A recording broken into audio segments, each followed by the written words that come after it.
One final video, and I'm going to give you an overview of what could be if you do not react to protect identity during the crisis that present to you in the next 4 or 5 years, and if you use this time to develop functions to learn from crisis, and if you do not get distracted by the search for scalps and absolution, which you may end up feeling personally.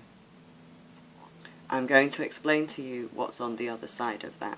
And I'm going to tell you because the LSE survival is going to come down to whether you understand how the systems you established in 45 work. So I'm going to tell you how they work. Now, our cash transfer system is currently a completely dynamic, like we could not, right? I have my issues, John, you know I've got my issues with Beveridge. That's clever. Like, you talk about how he didn't get the system that he wanted when he started. No, he bloody didn't. Because once that system was, the civil service were growing that system, it evolved to accommodate other forces naturally. Because what Beveridge actually made was a clever as fuck system, like really mind-blowingly clever. 70 years of changing context this system has adapted to. 70 years. And it's still functioning. I know it's in system failure. I know that it's making people miserable. It's still functioning.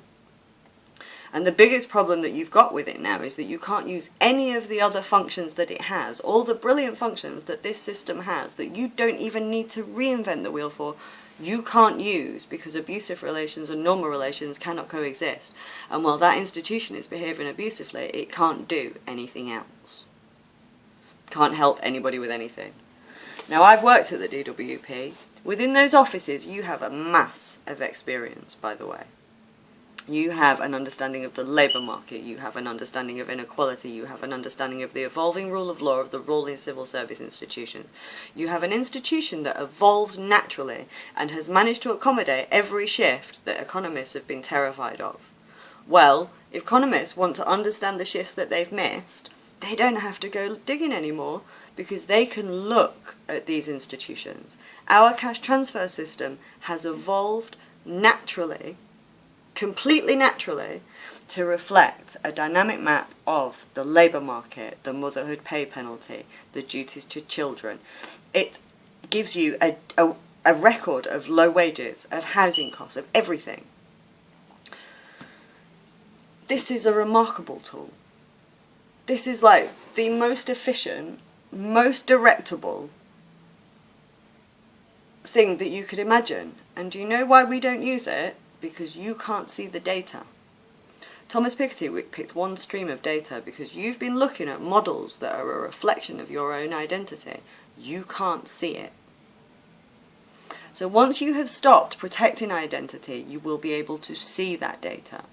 You have to stop coming up with models to account for the things that you don't know, and you need to look at that data. This is the first time in history we have had the data capabilities to do this. This could not have been done in the late 70s. This could not have been done in 1945. This is the first time it could be done. So while the consensus that is breaking has had some terrible consequences, you couldn't have done this before. You need to start looking at the data. You need to start looking at how institutions fit together, and the place to look at that is in local authorities and family courts, because they will show you how institutions fit together. Because all the social work function really does is keep an eye on, and doesn't do it as well as, the institutions that are joined together around a child. We can't do it the way a mum does it. We can't do it anywhere near that. You have to start looking at the things that you're scared to look at. And unfortunately, you have to learn the extent to which identity prevents you from doing that, and I can't speed that up. Those systems do everything that you need them to do, but you didn't want to recognise what they did, and nobody wanted to see.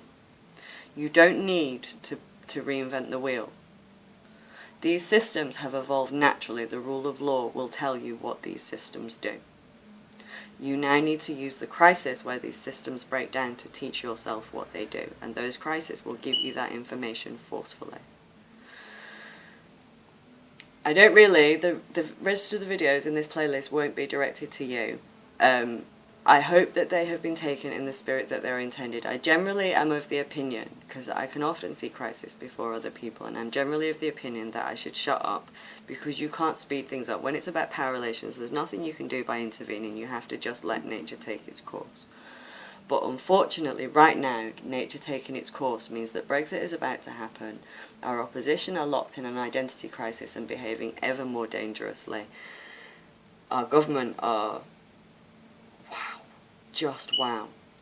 We need the LSE to step up during this crisis, and we need you to redefine yourself for another cycle. We don't have time as a country to wait. So I have done these videos. I'm quite sure that they will fall on deaf ears. I am not expecting you at all to change your research agenda. There's nothing you could have done. You've established the Inequalities Institute. That was great. It's an environment where disciplines will meet context, and that will happen, and that's great. You've had a few years to set up infrastructure. That's really, really great. You've got used to a routine of students. I'm really proud I was one of the first people to walk in there. But now you've had the chance to do that, crises are going to take over. And I wanted somebody to have had this conversation with you before those crises, because when I was trained to embody power relations, I was being trained on the basis that lots of people had gone before me. You are the first function. You two are the first function at the LSE who will do this. And there isn't anybody to do that for you. I have never done this on the scale that you are going to have to do it, and I did it with the benefit of a lot of training and a lot of understanding. The first stage of getting there, of getting to where you need to be, will be crises which injure your identity. And my advice would be to let them injure your identity, and to move on quickly, and to understand and to start reflecting on the power that you have. Because one of the difficulties that I have lots of friends who are kind of, that sounds really braggy, doesn't it?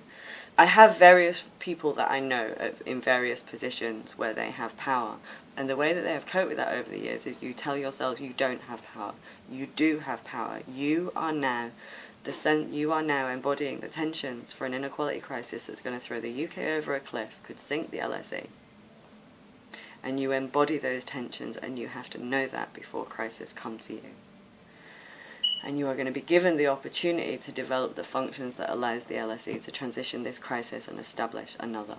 And ultimately, we've fucked up so badly with Brexit that it may well be that the only place that we have to kind of go out in the lead as a country again is in our social policy. And we can be at the forefront of social policy if you can do this.